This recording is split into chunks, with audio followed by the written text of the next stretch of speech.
Kenya itainuka, Kenya itasimama, Kenya itanawiri kwa umoja na uzalendo. Mimi ni Mkenya mzalendo. Je, wewe? Leo tumekuja kuzungumzia masuala ibuka ambayo yanahusu serikali, ambayo yanaangazia matukio mbalimbali ambayo yametendeka katika jamhuri yetu ya Kenya. Na tupongeze sana Mheshimiwa Rais William Ruto kwa sababu ya kutoa ule uamuzi wa kuhakikisha kwamba shughuli zote za kiserikali, huduma zote lazima ziweze kufanywa kupitia mtandao wa eCitizen. 22 zimeweza tayari kusheheniwa katika mtandao huu. Hata wale ambao wanalipwa katika ule mpango wa Inua Jamii wote wanafaa kuwekwa katika kusajiliwa katika, na ni jambo zuri zaidi kwa sababu ni jambo ambalo litasaidia Wakenya kupata huduma nzuri na huduma ambazo zinafaa. Na hivi tunavyoadhimisha miaka 20 tangu kutengenezwa kwa halmashauri ya kitaifa ya watu wenye ulemavu, tunaona kabisa kuna hatua nyingi ambazo serikali imeweza kupiga, hususan kuwajumuisha watu wenye ulemavu katika maendeleo na uongozi, ikiwemo kuteuliwa katika nyadhifa mbalimbali kama makatibu wakuu, pia hata kuwa katika bunge la kitaifa na bunge la seneti, na pia mabunge ya magatuzi zetu yote 47. Kwa hiyo ni jambo zuri zaidi kwa sababu tumekuwa tukipigia upato jambo hili, na pia watu wenye ulemavu wanajisajiliwa katika gatuzi zote 47. Sio lazima waje hapa Nairobi kuambiwa kama wewe una ulemavu ama huna. Na tunashukuru sana tangia mwaka 2004 mwezi wa 11 kuliko zinduliwa hiyo halmashauri, ambao mimi mwenyewe nashukuru kwamba nilikuwa muasisi, mmoja wapo wa waasisi. Na pia tumekuwa kama serikali kipaumbele kuhakikisha kwamba tunashughulikia masuala ya kijinsia. Na sasa hivi tunasikitika kusema kwa mwaka uliopita zaidi ya wasichana wetu na kina mama 150 wameweza kuuawa kwa njia ambazo ni za utatanishi na ni njia ambazo tunazikashifu. Miezi mitatu peke yake, siku 90, tumeweza kupoteza wasichana na kina mama wetu zetu 97. Hilo sio jambo ambalo tunafaa kufurahia hata kidogo. Ni jambo la kuhuzunisha, na serikali inaweza kutoa mwito huu kwamba lazima tushughulike hili jambo kama jamii kwa ujumla. Sio tu ni jambo ambalo linafaa kuangaziwa tu na taasisi ama asasi za usalama na kisheria, kwa sababu inaonyesha dhahiri shairi kwamba kuna upungufu wa maadili katika jamii na kutokuwa na mawasiliano ambayo yatawasaidia wanaume na wanawake kuweza kujieleza ipasavyo. Nafikiri kuna kesi tofauti, visa ambavyo vimeweza kujitokeza katika vyombo vya habari na pia mitandao ya kijamii ambayo inatamausha sana. Pia ni vizuri kusema kwamba kuna mambo haya ya kulipa ushuru ama kubadilisha sheria za biashara na kodi. Na kumekuwa na tetesi nyingi kwa nini tunafanya vile. Ni vizuri niseme kama msemaji mkuu wa serikali kwamba ukiangazia hususan swala zima la mikopo, yale madeni ambayo tunayo kama nchi tumeweza kupunguza kutoka 73% kwa GDP, kipato cha nchi kwa ujumla ama utajiri wa nchi ukipenda, mpaka 68%. Lakini pendekezo la Benki Kuu ya Dunia ni kwamba inafaa kuwa ni 55%. Lakini kama ingelifaa zaidi ingelikuwa 28% mpaka 35%. Kwa hiyo ni kumaanisha kwamba tuna nakisi kubwa sana ya bajeti, na ningependa kuwarai Wakenya wenzangu kwamba tukubali tulipe ushuru, tujitegemee bila mikopo, hususan tukiangazia swala zima kwamba tulipoteza ule mswada wa finance bill. Hiyo ni kumaanisha kwamba hatukuweza kukusanya zaidi ya kitita cha shilingi bilioni 346. Hivyo basi ni kusema kwamba tukiweza kupasisha hii miswada minne ambayo imependekezwa na wizara tofauti tofauti, tutaweza kuhakikisha kwamba tunaweza kukusanya zaidi ya shilingi bilioni 179, shilingi bilioni 180, kwa sababu kuna nakisi kubwa zaidi, na tumeweza kupunguza makadirio ya kiserikali na matumizi ya kifedha ambayo yameathiri wizara zote na idara zote za kiserikali na pia taasisi mbalimbali. Kwa hiyo hilo tumeweza kulifanya, sio eti ni jambo ambalo tunataka kusema kwamba sasa ni kama tunajaribu kuona itakaa namna gani. Ukiangalia serikalini sasa hivi hamna fedha, kisa na maana kwa sababu hatukuweza kupata hizo fedha ambazo zilikuwa zije kupitia finance bill. Kwa hivyo ningependa kuambia Wakenya, badala ya twende tukakope, na fauka hayo tumeweza kupatiwa zaidi ya bilioni 78.3 na ule mfuko wa kimataifa wa fedha, mfuko wa fedha wa kimataifa IMF ukipenda, na pia tumeweza kupata udhamini kutoka kule Uchina wa shilingi bilioni 34 za kujenga barabara na mipango mingine kama hiyo. Lakini ni vizuri kulipa ushuru ili tuweze kujitosheleza, na tumekuwa na nafasi nzuri sana ya Wakenya kuuliza maswali, na midahalo hiyo inaendelea.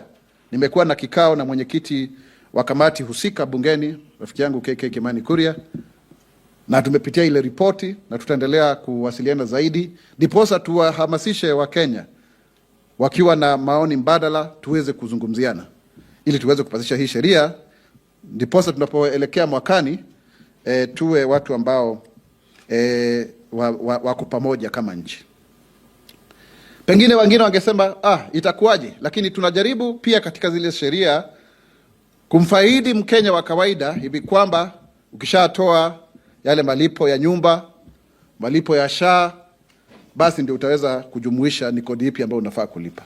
Kwa hivyo hilo ni jambo zuri zaidi, kuhakikisha kwamba wale ambao wanafanya kazi katika mitandao ambao hawajasajiliwa hapa pia wanalipa kodi, kwa sababu wanafaidi kutokana na soko letu la Kenya hapa. Na ndiposa Mheshimiwa Rais ameondokea kwenda kule mkutano wa Afrika Mashariki ambako atakuwa kiangazia zaidi mambo ya usalama, mambo ya biashara, mambo ya utangamano, ndiposa kuinua hadhi ya hali ya nchi hii yetu ya Kenya kama nchi ambayo ina uchumi bora zaidi katika kanda hili la Afrika Mashariki. Ndiposa ameondokea kwenda kule. Kwa hivyo tunamuunga mkono kama kiongozi wetu ili aweze kuhakikisha kwamba anaitetea ile nafasi ambayo imepatiwa kipaumbele ya jamhuri yetu ya Kenya. Zaidi ya hapo pia kumekuwa pia na tetesi kuhusu mambo haya ya adani. Watu wanasema kwa nini tujaona ile ripoti ambayo ya kusema kwamba hiyo kandarasi imeweza kusitishwa.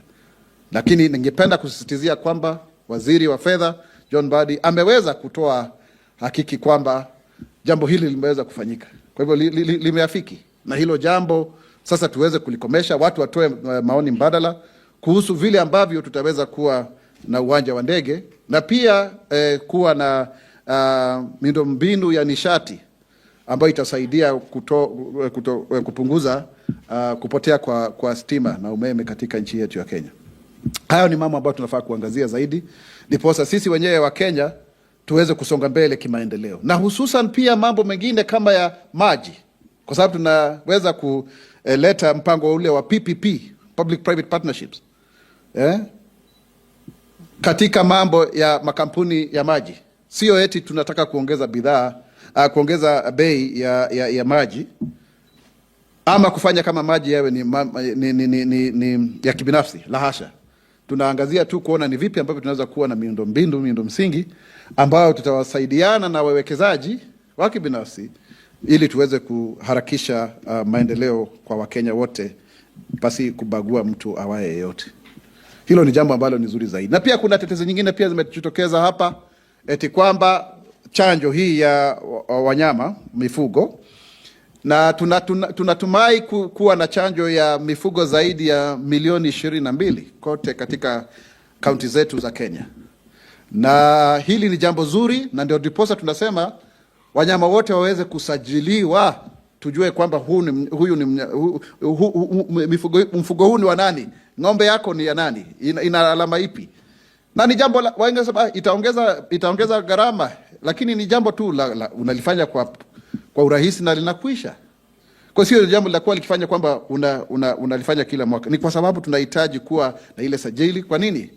Kwa sababu tuna bima ya mifugo, tuna chanjo ya mifugo. Tunataka kuhakikisha kwamba hii sekta ya kilimo imeweza kupatiwa ufadhili na imeweza kusawazishwa vile inavyofaa. Na ndipo pia tunasema wale ambao wanatoa huduma kama wataalamu katika hii sekta, katika hii nyanja, waweze pia wenyewe kusajiliwa.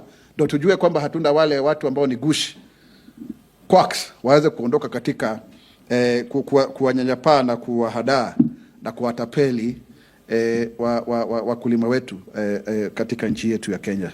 Hilo ni jambo ambalo tunafaa kuzungumzia zaidi ili tuweze kuhakikisha kwamba mambo haya yako sawa. Pia jambo lingine ningependa kuzungumzia ni kwamba kumekuwa na tetesi kutokuwa na visa kuingia hapa nchini katika ule mfumo wetu wa ETA. Ni vizuri ama sio vizuri? Na tukiangazia vile ambavyo nchi kama Canada, Australia ambazo zilianza mfumo huu zimeweza kufaidi sana, na ningependa kusema hata kama kumekuwa na changamoto kidogo hivi na kule kuorodheshwa kwetu kukarudi chini, ni kwa muda tu. Tunakisia kwamba ukiangalia takwimu, watalii wetu wataweza kuongezeka kutoka milioni 1.48 mpaka watu ambao watakuja kutalii Kenya milioni 2.5 ikifikia mwisho wa mwaka huu. Kwa hivyo watu wengi sana wamekuja hapa nchini, na kama kuna matatizo tutaendelea kuyasuluhisha pindi tunavyoendelea kusikia maoni kutoka kwa wenzetu wa Kenya na hata watalii, ndiposa wa Kenya waweze kuwa na kipato cha hali ya juu zaidi. Hilo ni jambo ambalo tungependa kusema, na hatutarudi nyuma kwa sababu tunasonga mbele kwa mambo haya yote.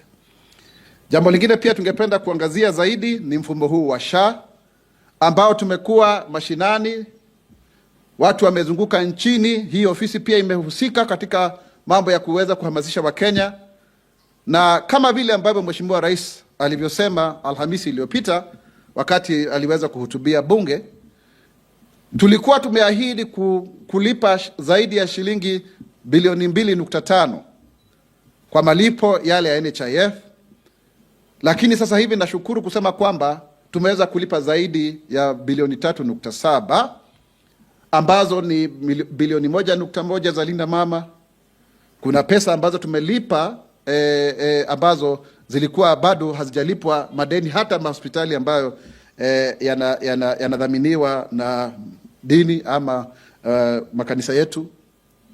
Na pia tunavyozungumza za hivi, yale malipo ya mwezi wa Oktoba yanaendelea kulipwa, na wale wafanyikazi wote ambao walikuwa wanafanya kazi katika NHIF wameweza kurudishwa katika tume ya kuajiri wafanyikazi wa umma, ukipenda PSC, na wataweza kuwa pale kwa miezi 6, alafu ndiposa waangaziwe ni kama wataendelea kufanya kazi katika SHA ama watapelekwa katika asasi zingine za kiserikali. Kwa hiyo katika mpango wote wa SHA kumekuwa ndio na shida, na tunasema kwamba zile hospitali za level 4 kiwango cha 4 ambazo zinaweza kufanya kazi ya primary health care, afya ya kimsingi, waweze pia kujisajili, ndiposa Wakenya waweze kufaidi, kwa sababu bado tunaona kwamba kuna shida pale katika hospitali za kiwango cha kwanza, cha pili, cha tatu, ili tuweze watu wasikose huduma. Hilo ni jambo ambalo tumeweza kusema kulingana na mujibu wa sheria ya 6 ambayo ni ya SHA ya mwaka 2023 ambayo ilitiwa sahihi na Mheshimiwa Rais tarehe 19 Oktoba pale Ikulu. Kwa hivyo watu usikae pale, kama wewe unasimamia hospitali ya level 4, jisajili kwa SHA ndiposa uweze kuwahudumia Wakenya, na tutaendelea kuhakikisha kwamba mfumo huu wote unaendelea vizuri. Ningependa kuwarai madaktari wetu wasiingie katika mgomo kwa sababu ya wale intern doctors, kwamba waweze kuhakikisha kwamba tunazungumziana. Najua kuna mambo yamekuwa pale, watalipwa shilingi 2,206, je, ni shilingi 48 ama 70,000 kulingana na mapendekezo ya tume ya mishahara na marupurupu SRC ukipenda, lakini tuzungumziane kama vile tulivyozungumza, ndipo sawa Kenya wasiweze kuadhirika kutokana na kutokuwa na huduma za kitabibu ambazo ni muhimu zaidi, tusipoteze maisha ama Wakenya kuweza kuangamia. Hilo pia ni jambo ambalo ningependa kusisitizia ndugu zangu Wakenya kwa mwito huu wa uzalendo na umoja, ndiposa tuweze kuhakikisha kwamba huduma zote zinaendelea vilivyo. Na tunashukuru kwa sababu wahadhiri wetu wameweza kutusikia na wakarejelea shuleni, vyuo vyetu vikuu, na pia bado lile swala sugu la Moi, chuo kikuu cha Moi, tunaendelea kulishughulikia kama serikali, na pia tumeweza kuorodhesha kwamba tutafungua mashule yetu tarehe 6 Januari. Kwa hivyo wazazi mjitayarishe, tusikule pesa yote kwa Christmas, tuweze kuwa na karo ili tuweze kusonga mbele. Nafikiri hiyo orodha imeweza hiyo ratiba imeweza kutolewa rasmi, na kwa hivyo ni vizuri wa Kenya tuweze kujipanga kwa hizi wiki ambazo zimebaki, hata tunaposherekea na kuwa pamoja na watoto wetu ambao tunawapenda sana.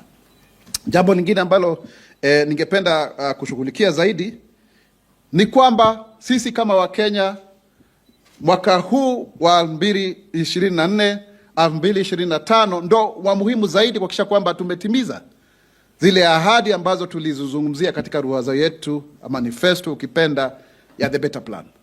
Kwa sasa hivi tuache michakato na mivutano, tusonge mbele. Sio wakati wa kuangazia siasa, ni wakati wa kuhakikisha kwamba tunawasaidia Wakenya ambao wanaishi katika hali za umaskini na uchochole, ambao wanaishi katika hali ambazo sio nzuri, ndiposa tuweze kuinua kiwango chao cha maisha, ili waweze pia kujihisi kwamba pia wanafaidi na utaifa wao. Hilo ni jambo ambalo ningependa kuwarai na hata wale ambao katika ulingo wa kisiasa. Kwanza tuangazie masuala ambayo yamefanya watu wakachaguliwa katika nyadhifa mbalimbali za nchi hii yetu ya Kenya. Kenya itainuka, Kenya itasimama, Kenya itanawiri kwa umoja na uzalendo. Mimi ni Mkenya mzalendo. Je, wewe? In keeping with the policy of 100% retention and transition of learners along their learning process, the government will always remain vigilant about all forms of obstacles that hinder smooth learning in our institutions. Towards this endeavor, the government has embarked on curtailing the proliferation of alcoholic drinks outlets near basic education institutions. The existence of these outlets has hampered the government's efforts to promote a conducive and safe environment for learners. Section 12(1)(c) of the Alcoholic Drinks Control Act provides that alcoholic drinks outlets should be at least 300 meters away from any nursery, primary, secondary, or other learning institution for persons under 18 years of age. Further, Article 53, Subarticle 1B of the Constitution states that every child has a right to free and compulsory basic education. The right is enforced by Section 4A of the Basic Education Act and Section 13 of the Children's Act. The proximity of bars and other alcoholic drinks dispensing outlets to educational institutions comprises of the realization of this right, as learners may be lured into the consumption of these alcoholic drinks, eventually impacting their learning and derailing the government's effort to realize its policy of 100% retention and transition of learners. The government, in coordination and collaboration with other government agencies, has therefore embarked on a campaign to protect the health of our children and youth. Accordingly, the State Department for Basic Education has mapped out 2,257 alcoholic drinks dispensing outlets that are within 300 meters of basic learning institutions countrywide, with the aim of closing them down with immediate effect to for breach of the Alcoholic Drinks Act. Let me now turn to amendment of tax laws. The government understands that the primary task of any economic policy is to mobilize and influence the allocation of capital in a manner that generates most benefits for the country. Such benefits include employment, equitable distribution of income, economic stability, among other measures, with a credible economic turnaround plan as espoused in the bottom-up economic transformation agenda. As we speak, the country's public debt stands at 68% of the gross domestic product, GDP, which is higher than the 55% recommended by the World Bank and the International Monetary Fund and other international lending agencies at the global level. While this is a marked improvement from the 73% in 2023, the existing austerity measures and budget cuts cannot spur economic development. Thus, the need for a transformational roadmap that will respond to the needs of the citizens while spurring economic growth and bridging the financial gap. So what are these amendment laws? We have 4 of them. We have the Tax Laws Amendment Bill 2024, the Tax Procedure Amendment Bill 2024, the Public Finance Management Amendment number 3 Bill of 2024, the Public Finance Amendment number 4 Bill of 2024, which have been drafted pursuant to Article 174 and 232 of the Constitution. As you know very well, Article 232 is about principles of public service and governance. These bills have been subjected to public participation, where members of the public have submitted their views on the proposals. Additionally, the National Treasury has initiated a myriad of policy changes in response to the submission received from the stakeholders to facilitate the smooth funding of county governments, where the finalization of the Division of Revenue and the County Allocation Revenue Bill are delayed. Proposed Business Law Amendment Bill 2024, likewise, following varied public participation exercise that were conducted between 13th to 17th of September 2024, the Ministry of Trade, Investment and Industry, we call it MITI, has issued a notice of intent to submit the Business Laws Amendment Bill 2024 to the National Assembly. The bill is aimed at, amongst other measures, improving consumer protection and fair trade, attracting incentives, and de-risking foreign and local private investment across sectors, fostering structured commodity trade and easing of the costs associated with the domestic trade. The proposed amendments to the Business Law Amendment Bill 2024 include amendment of the Investment Promotion Act to provide for the accreditation of persons who facilitate foreign direct investment by the Kenya Investment Authority, so that we know who is actually doing that facilitation. This will protect investors and their investments by setting standards for investment promotion and facilitation.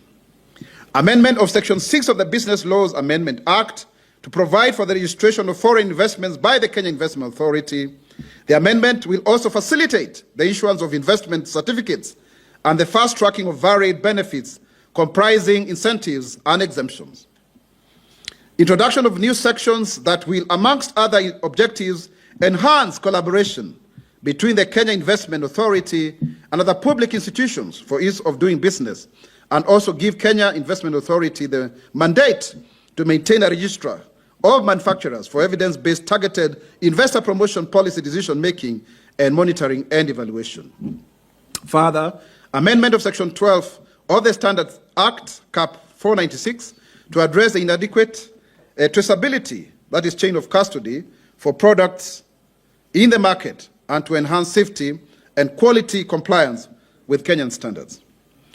We also join in the 16 days of activism against gender-based violence, GBV, which began on November 25th, 2024, and the government reiterates its unwavering stance and commitment against the vice and condemns any form of violence against women, girls, and even men, because we are also seeing men are also being targeted, because gender also means both men and women. Globally, a woman is killed every 10 minutes, with Kenya reporting 150 femicide cases last year alone. The recent escalation of GBV cases in Kenya is disturbing, to say the least, with about 97 incidents says, reported in the last 3 months alone. These alarming figures highlight the increasing risks of women's safety, not just in their homes, but at their workplace. The government remains committed to addressing GBV and promoting gender inclusion in our society. Our focus is on ensuring women's safety, empowerment, and equal representation in leadership roles as a crucial step towards attainment of the 2/3 gender rule. We urge all Kenyans to actively participate in creating a safe environment, free for all citizens. Let us demonstrate solidarity against harmful practices and ensure that our families are safe at home and at the workplace. Together, we can make a significant impact if we speak up and act to ensure that laws against GBV are actually implemented, and that no girl born today will have any form of discrimination as a result of gender-based violence or stereotypes that continue to affect our society going forward. So we really condemn any form of this kind of behavior amongst men and women, and call upon the society to really embrace this clarion call by the government to ensure that all goes well. On Social Health Authority and the attendant issues, as we know, SHA or Taifa Care, we as government have already given an instruction to ensure that all level 4s can also deal with the mandate of primary health care that is within the mandate, or it is a preserve of levels 2 and 3s, because we realize there's a lot of challenge there. And we ask level 4 hospitals to really register so that we have Kenyans benefiting, because the level 2s and 3s are overwhelmed. We also want to say in a nutshell that all of the 1,800 staff under NHIF have been transitioned to the Public Service Commission. They are going to be assessed for the next 6 months in terms of suitability. Some will be retained on permanent pensionable basis, while the others will transition to other government institutions. But nobody is going to lose their job unfairly. Also, it's good to state that we remain committed to paying off the debts. And already this week, we have been able to settle 3.7 billion, 1.25 billion for pending NHIF claims, 1.1 billion for Linda Mama, and 1.35 billion for SHA capitation payments. We are settling the October dues, as the President said, and so therefore we are due on course to ensuring that all that which we have promised is in good stead. We also, once again, want to say that we celebrate 20 years of inclusion of persons with disabilities in governance, and there are a lot of gains that have been made today. As we speak, quite a number of persons with disabilities have been registered formally by the government. We have had cash transfers now to persons with disabilities, severe disabilities, from 10 per constituency to the current number of about 61,000, and we aim at about 100,000 and making it universal. We have a very robust program of the albinism support program that helps people with albinism to get sunscreen lotions, healthcare, skin cancer treatment, eye care services. We have a new program of autism that is even actually giving diapers and support to those with developmental disabilities. That's a new program against 100 million that we put into that. We've also been able to ensure that we provided assistive devices and appointments of people with disabilities to higher echelons of leadership, like PSS. Members of parliament have been there, elected and nominated, I being one of them, and even MCs and all of that. So there's a lot that has happened as we celebrate that. Also moving forward to the issues of education, to say that we thank God that the issue of universities is still being sorted. As I have said before, we've been able to give out over 41 billion shillings since 2023 to universities, and we are trying to resolve the issue of more university. We are urging our lecturers, saying thank you for those that have called off the strike, and those that are still not in school, please, let's go back. The same case with the doctors. please let's not strike because of the intern doctors. We plead with you that we talk and settle this matter that's still also in court, the issue of intern doctors. I know there is concern about the one, intern, in Kiambu, but we pray that we may be able to find a lasting solution. And also, just to address the issue of the various livestock, bills that are proposing in terms of regulation, in terms of, registering the various, your livestock. It's important because we have invested heavily.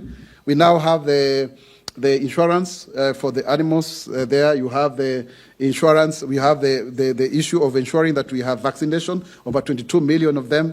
The aim is basically to ensure that we do not have a situation where we don't know what we are dealing with, because it's quite tricky. And at the same time, you can see because of these policies, now even our dairy production has gone up to about 5.2 billion liters of milk from 4.6 billion, and there's a 13% increase in terms of the pricing from 37 shillings per liter at new KCC to about 49.50 thereabout. So we just know that it is possible to ensure that this livestock value chain is really, really enhanced. Is one of the things that we've agreed with the World Bank through a very good loan that we have for about 29 counties. So that is something that we need to look out for going forward. The same way we are also calling upon Kenyans to actually know that indeed, yes, we have actually terminated the Adani contracts. And John Badi, the CS for Finance, has made that statement very clear in Parliament. And we call upon Kenyans to give alternatives to energy and airport building and see what is that we can do, because we have to move forward. But PPPs are here to stay because that's why we also want to deploy them in the water sector to ensure that we do not delay our own development. So, ladies and gentlemen, I think we are making good progress. We have a great country. We continue to be committed. And let us not waver and foster our growth and development in the spirit of nationhood and patriotism. Kenya itainuka, Kenya itasimama, Kenya itanawiri kwa umoja na uzalendo. Mimi ni Mkenya mzalendo. Je, wewe? Hata mimi ni Mkenya mzalendo. Basi shukran sana daktari kwa usemi huo, kuonyesha msimamo wa serikali kwa mambo kadha wa kadha. Natumai kwamba mzipata. Ni wakati wa maswali. It's time for questions, and I would urge that you have your questions. Make sure that we know who you are, your media house, and you post your question. I'm going to start with the ladies. Do you have a mic or the same one? Okay, let's start with her. Good afternoon. My name is Michelle from Capital FM. Dr. Mwaura, you've urged doctors not to strike because of the intern doctor who committed suicide. So what's the ultimatum for doctors? Is the government going to pay them, or kindly clarify on that? Thank you. Thanks, Michelle. Naam, asante sana daktari. Mimi ni Vincent Afande kwa niaba ya Radio Citizen. Niko na maswali mawili tu kuhusiana na tunaposherehekea miaka 25 tangu kuasisiwa kwa Jumuiya Afrika Mashariki. Pengine kufikia sasa ni yapi tumeafikia tunaposherehekea miaka hiyo 25? Swali lingine ni ndoto ya jumuiya hii ilikuwa na tuwe na sarafu moja na pia tuwe na shirikisho la kisiasa. Pengine kama serikali hayo tumeweza kuafikia, ama ni utaratibu gani kuafikia hayo mawili? Asante Afande. Swali lingine. I'm Elizabeth Atieno from TV47. My question is on yesterday, what we saw yesterday, and the government was accused of hiring goons to attack former DP Rigathi Gachagua. If you could comment on that. Any other? Ama daktari ajibu ya kwanza? Una swali na kama na rekodi. Daktari, leo na maswali mawili.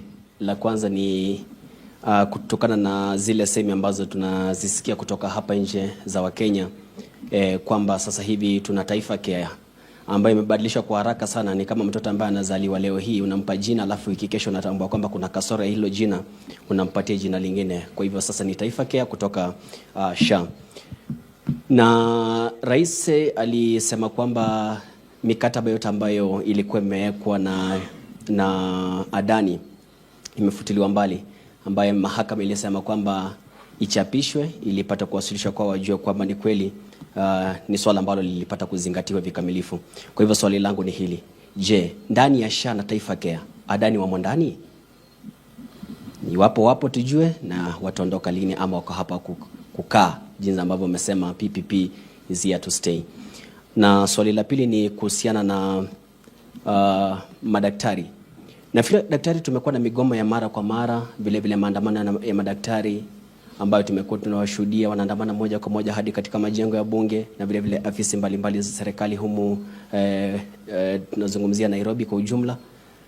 Labda daktari, itafika mahali ambapo hatutaona madaktari wakiandamana barabarani, wasalie hospitalini wakawatibu wagonjwa, ili tuondoe ile giza ambalo tunalishuhudia kila wakati, kwa sababu wanapoondoka watu wanafariki.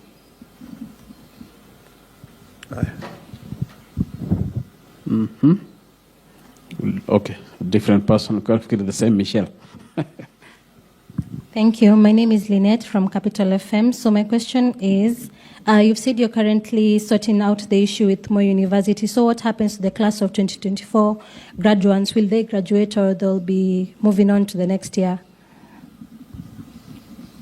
Nafikiri uyajibu haya kwanza kama tutakuwa na kwenda raundi nyingine.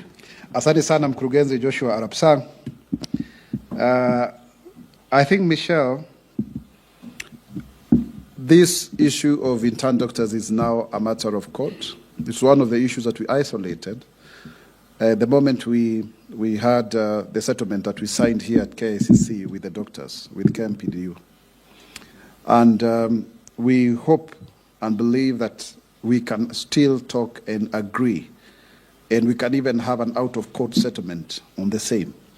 And that is why we are calling our doctors to the negotiation table, so that they can actually, speak to some of these issues, because we do not want any further delay, and sabotage of the social health insurance that is now very well, anchored in the 4 laws that are now in operation.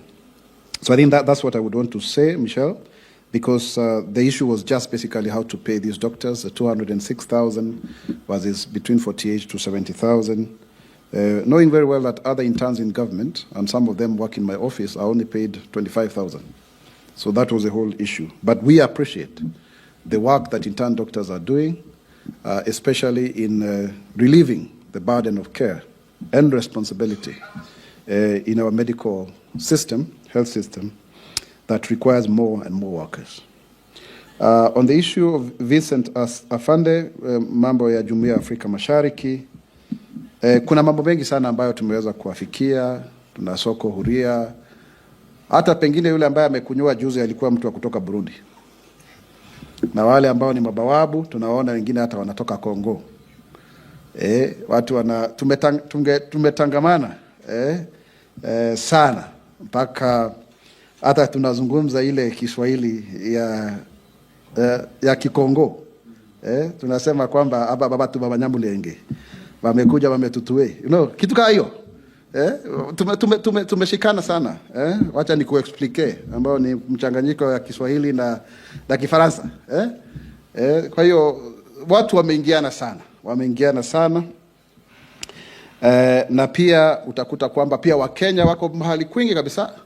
Nimepata Wakenya mimi mwenyewe huko mpaka wa Kongo na Burundi, pale mahali panaitwa Uvira. Wanafanya biashara huko. Kwa hiyo sasa tunafaidi sisi kama Wakenya, na pia wanafaidi kwa sababu pengine sarafu yetu ina nguvu. Na pia tunaona kwamba watu wanaendelea kujihisi kama kitu kimoja. Kwa mfano, hii bendera ni ya Afrika Mashariki. Kila siku tunaimba wimbo wa taifa wa Afrika Mashariki.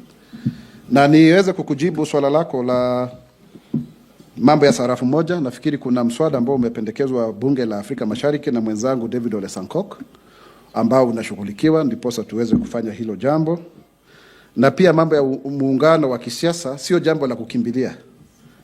Sio jambo la kukimbilia kwa sababu mambo ya kisiasa yanatoa msisimko, hisia nyingi zaidi.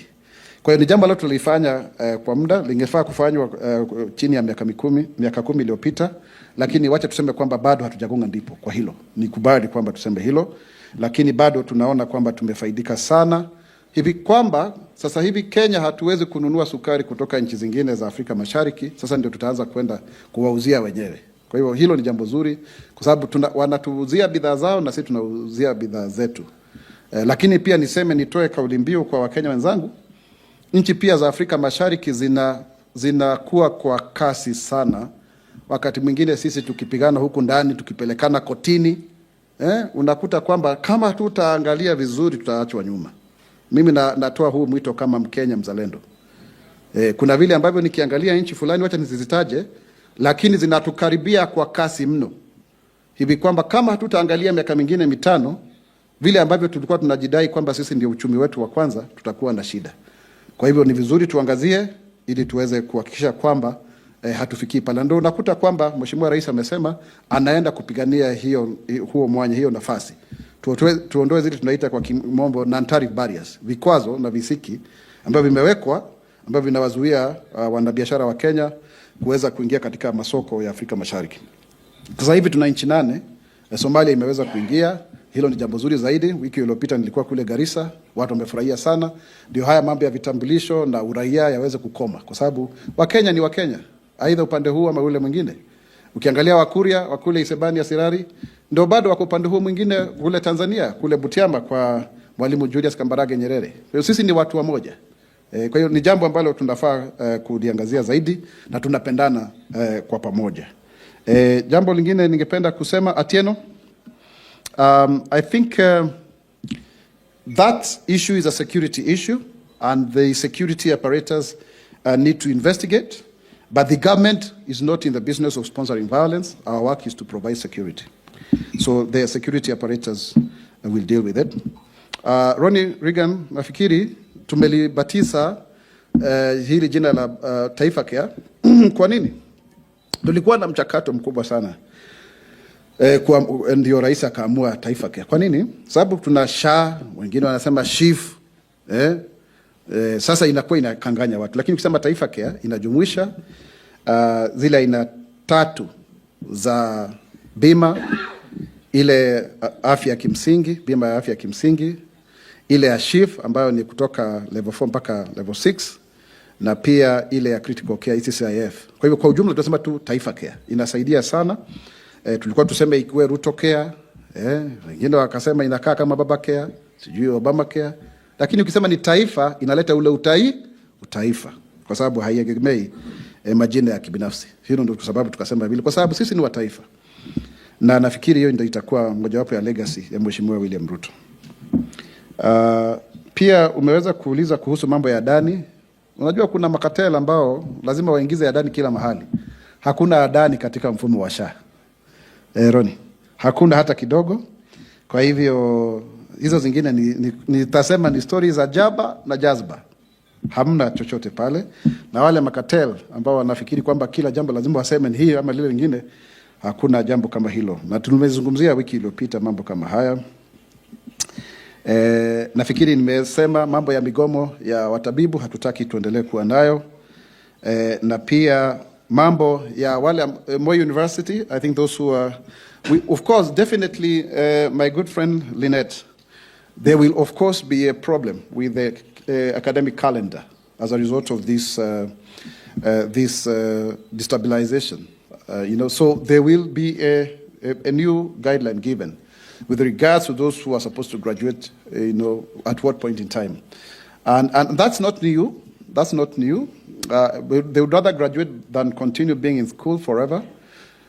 Even myself, I remember I finished the university in 2006 June, but I graduated April the following year. Why? There was a lecturer strike in the first semester, I think. So it's kind of normal in our system, but we need to streamline this because a lot of our universities are insolvent. And that's why we have the new funding model, to see that we address these gaps, because funding levels had reduced from the aspirational 70% to as low as 42%. So many of them ended up in debts. Module 2 programs had been frozen because everyone who gets C+ and above is sponsored by the government. But then people are dishonest in terms of their income, family income, and that's why we are trying to leverage on that. And I think I want to ask Kenyans to be honest in what they declare to be their true income, so that we have an egalitarian system, so that our education is functional and utilitarian, because that is where the problem is. Otherwise, as we all know, that as Oresman said, education is a great equalizer. We would want to resume normalcy, not only in Moi University, but in all of the other public institutions, because Moi may be in the limelight now, but there are quite a number who are in this challenge. But we are very committed as a government to ensure that we have a lasting solution. Tuko na maswali mengine? Moja ama mbili ama tumemaliza? Good. Asanteni sana. Na Mungu awabariki. Thank you.